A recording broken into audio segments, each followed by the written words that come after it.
Thank you, Hello Zergling, for the 100 bits. Crowdfunding voice pack. I mean, there's probably some way to input a voice pack into StarCraft, right? Hacker mode. And if there was, I would gladly crowdfund a voice pack, but...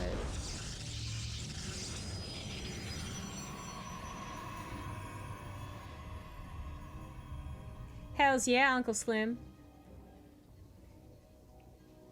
In the top left is the red Protoss. It is Barcode.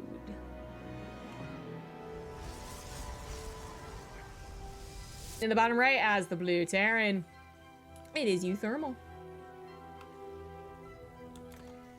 My content would be free if people would unsub like I told them to.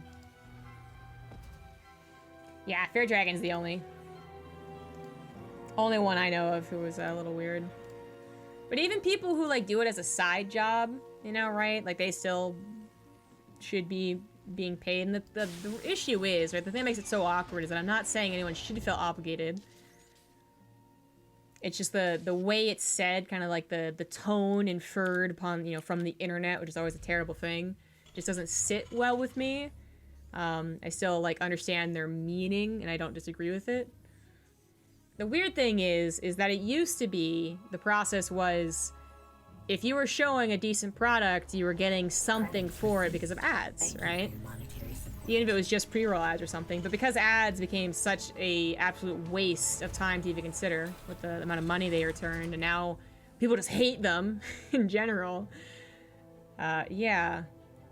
There really is no good way of being like, hey, I think I deserve some money for this content I'm producing without getting into that weird, like, entitlement territory.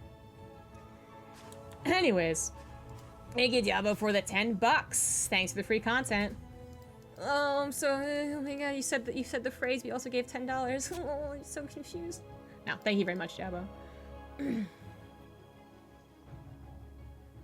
Fantasy's better than Final Fantasy 7? I actually agree with that. If you haven't been watching my Final Fantasy 8 streams, you've been missing out, Uncle Slim.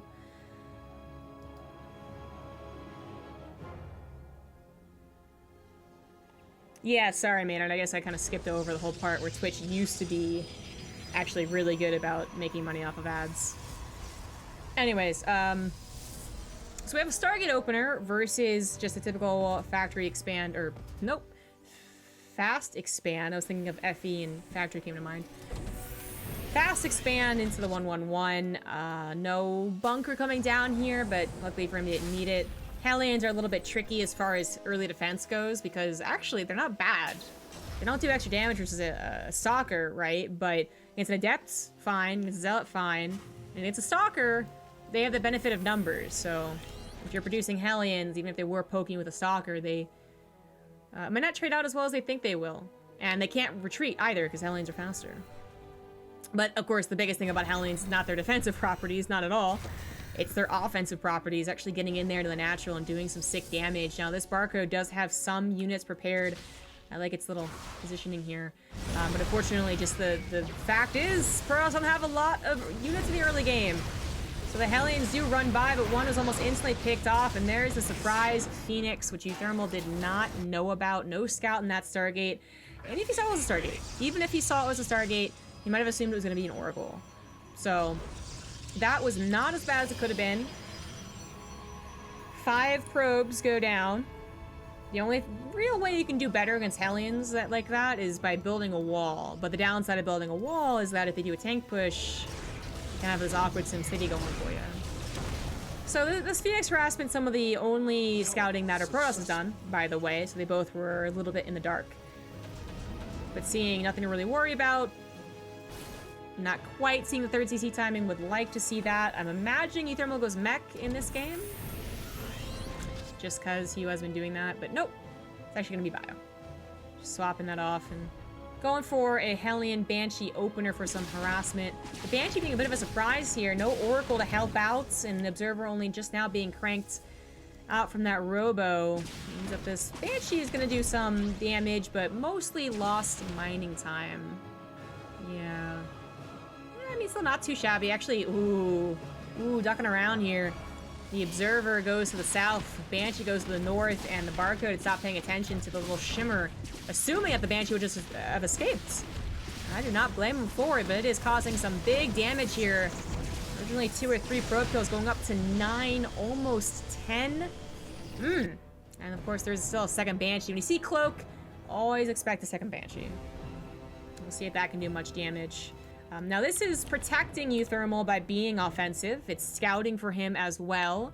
So you never forget those little perks of going for a Banshee build, even if they don't directly do a lot of damage. So behind it, uThermal is, you know, he's not a lot of bio, but he's enough to hold. And the Phoenix that might come by. And he might even try and get that 3rd CC on location faster than he usually would. This Banshee comes in, and the Phoenix were trying to make their way across the map, forced to come back from halfway across. Banshee does an extra little bit there. 21 workers in total. Very nicely done for uThermal's opener.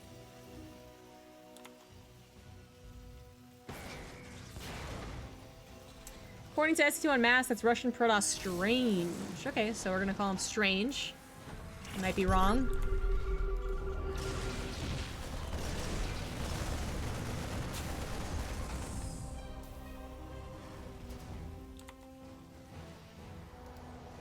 I'm trying to catch up the chat. Hopefully nothing's happening.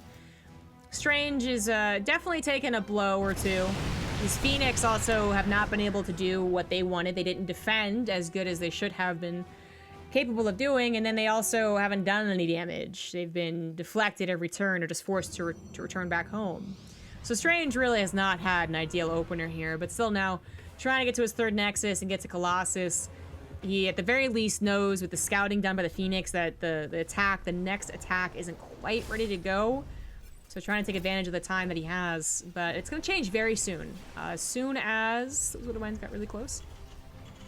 As soon as Sim's done, you have to worry about it, and then for uThermal, you might just go ahead and wait for combat shields. But, ooh, interesting. It's not mech, but adding on 2 more factories after pausing production on his first one to go ahead and use it as an add-on, bitch. Might go into triple tank production now. He does occasionally throw out that heavy tank style. It's usually from consistent tank production early on, but this is a bit more of a skip. Maybe just perfecting the build more and more. But I do believe it's what it's for. You have the attack on the way for tanks. Again, they don't have Buddha mines, and you don't go Hellions against Protoss. So there's the first tank.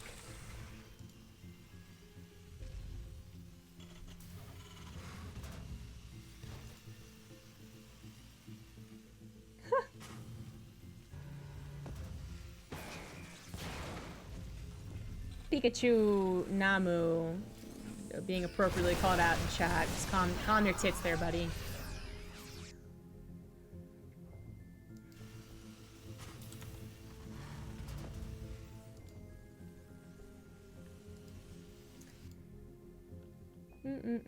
So with this style that uThermal shows, he's got it down to a T almost. So again, maybe some slight differences. He found it's better to have a bit more bio early on and then just to consistently produce tanks. But he's usually passive. He only does 2 drops, or rather 2 drops with 2 medevacs each. So 4 medevacs out in the field. So he takes some control over the game. He does keep tabs on the Protoss opponent. But otherwise, he just sits at home with the tank count steadily growing and then expands. And then eventually, once he has 2-2 and max supply, he does move out slowly but surely. And at that point, it's up to the Protoss to figure out how to deal with this style. Hopefully, they've already figured it out. But even getting some Thors in here is kind of like... It didn't really become a meme, but it almost did about the Thors versus Protoss. Thors can be tricky. They actually, as I noted in TVT, they can tank quite a bit of damage. They're literally big and chunky, so they also like take a lot of Zealots wraparounds for the bio or for the tanks. But they do pack a punch, literally. They do some decent damage against the Protoss units. Again, maybe not Zealots, but Stalkers and Colossus. They could actually use their anti-air against Colossus. At least I'm pretty sure they can. I haven't seen the dynamic. Hold on, can they? Either way, they actually live through the Colossus beams. Because they're not light and they're not bio. with few hit points, and they can tackle a Colossus or two. So this like duo biomech thing is I guess getting perfected by uThermal, as he's done everything I said, right, with the planetary now on the way and the drops doing very little but still keeping tabs. And then he's pushing as he gets maxed out with his 2-2. We'll eventually go to 3-3, and I think he does upgrade his tanks further.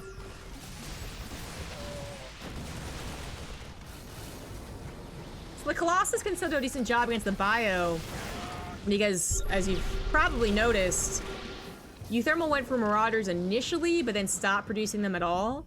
And actually, in previous tank styles he's shown, he just doesn't even do any Marauders whatsoever. So the Colossus, if they get a couple of shots on those Marines, will do devastating damage. But that's the whole issue, is that they have to, if they're gonna go, it's an all-in. It's like, do or die right then and there. Because the tanks will obliterate them, and they better hope to have a good concave. So that's what Strange has set up here as a concave, but you also want something coming from behind and attacking. And hopefully even cutting off reinforcements. Also, Warp Prism maybe in the main is a good thing right now. But actually all focus here on this ramp. We'll see how it goes. The Thors take the punches initially, but do go down. Bio in that concave on the low ground should be doing pretty well. Tanks now firing on top of the Colossus are taking them down one by one, but the Mortals getting on top of the tanks take down most of them. And this was not too bad of a fight, all things considered. Those Thors do use their anti-air mode against the Colossus. I thought they did, and then I started doubting myself. The best thing about that is not necessarily the big punch that they have with that attack, but also the range that it has. It was made to deal with carriers and tempests. It's used against broodlords, and it can help against Colossus. That's just kind of like way down there on the list of things they designed the Thor single target mode for.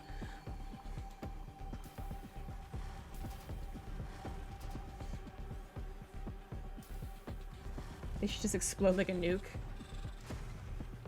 Protoss don't even have access to nuke technology.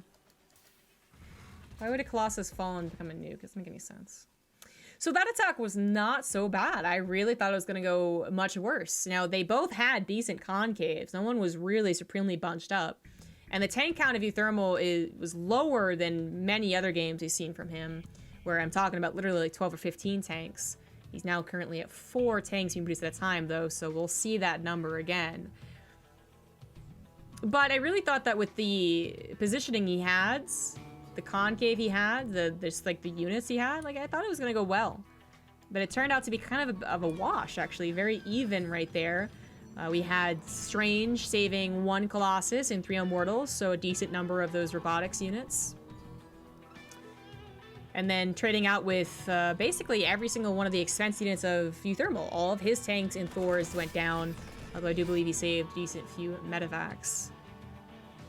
A benefit, though, was that uThermal had the faster 4th. Strange was not too far behind on that. Obviously, it's up and running now. They both are getting back to max, and they both are getting back to their upgrades, and Strange even adding on that shields at this point in time. He's got some anti-drop defense, but that's not at all what uThermal's focusing on. He's waiting for the next attack, and he's going to go right now. He's also adding on a 2nd armory.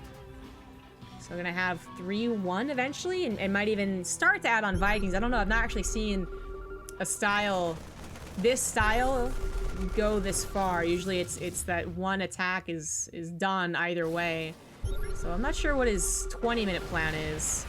But once again, getting into this position, this Immortal surprisingly allowed to just jump on top of the tanks, not being dealt with. A bunch of Archons on the front line just tanking every single shot as well. And this was a tremendous fight for our Protoss player. The Thors did not look helpful. The tanks didn't look helpful. The Colossus weren't touched. I mean, damn, good recall saves this base. Yeah, for the most part. Gets cleaned up, and uThermal is back to the drawing board. Now, that wasn't all of his army. A lot of it is back home, but he's using what was left over to go for a drop in the main base. However, it is just Marines. Nothing to stand still here. No Liberators sieged up, no tanks. And in fact, the medevacs go down. First and foremost, the Strange defends pretty flawlessly there. Attack was also before all of their upgrades, actually. Before +3 armor was done. Before 3 armor, 1 shield was done for the Protoss. Now they've all gotten caught up there. I guess Strange will continue going for shields. Those Archons on the front lines did tank a ton of shots. I actually like that he's been lower on that zealot count. Some people's initial reaction to this style is to just bomb with zealots, right? Like 30, 40 zealots, because tanks, right? But the high marine DPS is usually able to counter that, and the tanks focus firing on top of the Colossus helps as well, which is exactly what uThermal's doing right now, but unfortunately unable to save his base, and up against what is a heck of a ton of Immortals. I'm not sure that his army's doing so hot, but now we have those Thors coming in here. No Warp Prison to help out Strange's army. He is going to be forced to retreat, perhaps, as the Immortals have also had all of their shields pop. Now that's when the whole, like, Immortal versus Mech dynamic really flips on its head. Same with Immortals versus Lurkers, right? Initially, Immortals are great, because they have their shields, and then they stop having their shields, and they take damage like anyone else, and they do get powered down by Lurker shots, by Thor shots. So you have to respect that. You have to notice that. You don't want to be replacing your Immortals and your Colossus, both for the robo usage, as well as just, you know, the amount of gas that has to go into that. So good pullback there from Strange. This is always going to be an awkward position to push into with tanks. I actually really enjoy this conundrum, I guess. Not that we'll probably see it that often in TVPs. uThermal being one of the guys that, you know, consistently uses his tank style, but even then, not super consistently. And you don't see it from many others. Couple tanks in the early game, couple tanks for a bit of flavor in your army later, but you don't really ever focus on tanks like this. Another base to the top side has gone up, something that Strange knows about just because of the sensor tower positioning. But he also would have checked if it wasn't there, so better to have it. We do have that 3-1 armor, and maybe, again, ship weapons later on. We'll see. I think, while Vikings could maybe be helpful, they're going to take advantage of some of these positions like the tanks do, you know, being over dead terrain, but I don't think it's something that he wants to add in. Getting caught on siege, the worst thing that can happen in this type of army. The tanks do focus fire on top of the stalkers, so they get obliterated almost instantly. There's not much bio left over as they've been tanking the shots of the Colossus, but the tanks have actually lived in this engagement. Same with those Thors, so a lot of the stalkers went down. The Archons and the Immortals are all dead. This last Colossus barely living. No focus fire from that last tank. 2 Colossus live. Third one coming through here. And a Warp Prism is on the front line, so momentum should be able to carry through. If he got a Warp Pin available, you do... Well, it's all High Templars, so not exactly an immediate Warp Pin. I have to wait for those Archons to actually merge. Goes right back into producing those Immortals. They've been helpful so far. And getting to his 6th base. uThermal able to secure this one, but, you know, secure, quote-unquote, is definitely getting, I think, better expansions up to the top side. And looking for the next 2. Another drop, just a simple 8 Marine drop, looks like, but something to kind of keep tabs. You also are, the later the game goes in this matchup, the more chances you have that they'll immediately remax offensively, and just literally not have any units to warp in defensively at home.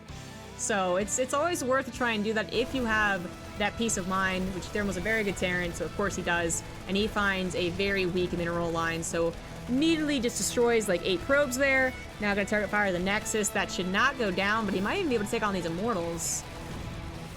He's not even gonna bother. Warpings are coming in as well, so he's gonna pick up and leave. He'd have to focus fire and pick up the Marines, and it probably wouldn't have been worth the attention, as he knows there's an army here since Tower finally goes down. That base obviously was destroyed. But I was not surprised by that. I guess destroyed. It wasn't destroyed, it was lifted. I'm not surprised by that because it was an orbital. It just... How much staying power was there, really? uThermal didn't have to sacrifice units if he wasn't prepared to, if he could just lift the damn thing, or sacrifice it. And at this point, they are allowed a couple of mistakes, since they both have been maxed out for a little while, and they both are still on big economies. They both have a bank. Well, this is awkward. No observer in the middle of the map. No observers anywhere, actually. Just as El Naga taken does miss the middle of the map being traversed here by the Terran army. And Nexus already weak, goes down instantly, dropping the main base, not being taken care of. As I think temporarily Strange was maxed. But the fight goes down. Warp Prism on the backside is taken out instantly. Tanks on the kind of high ground, getting a ton of shots off. The Immortals, in this context, took forever to reach that army. They were all lined up like a snail trying to reach that back line. And they couldn't even reach it because there were still Marines left over here. Liberator's also helping out. And uThermal just took an amazing fight. Coming in from all the directions can sometimes give you that concave that looks beautiful, but other times can be awkwardly timed. The top side is faster than the bottom side. The Immortals are trailing one at a time, which is exactly what happened. And that was so, so awkward. Not to mention the tank count was just so extremely high, and they really needed to be pounced upon or backstabbed or something to actually effectively take care of them. That was too much of a loss. uThermal is absolutely going to win this game, doubling the supply of his opponent, finally able to get this base back up, as well as this one. DT's emergency being warped in. If you could buy some time, maybe you could use what was relatively a very small bank to try and come back here, but the DTs are being scanned, and that is it. I'm going to go back to that positioning, man. We're going to slow it down. Protoss avoid. Just like shield your eyes.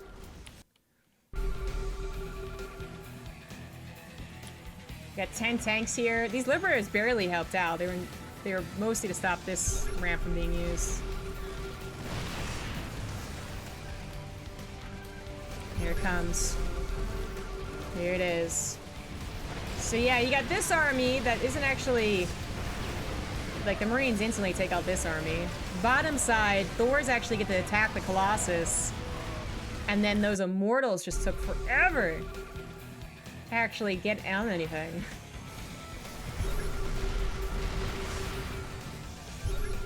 Look at it.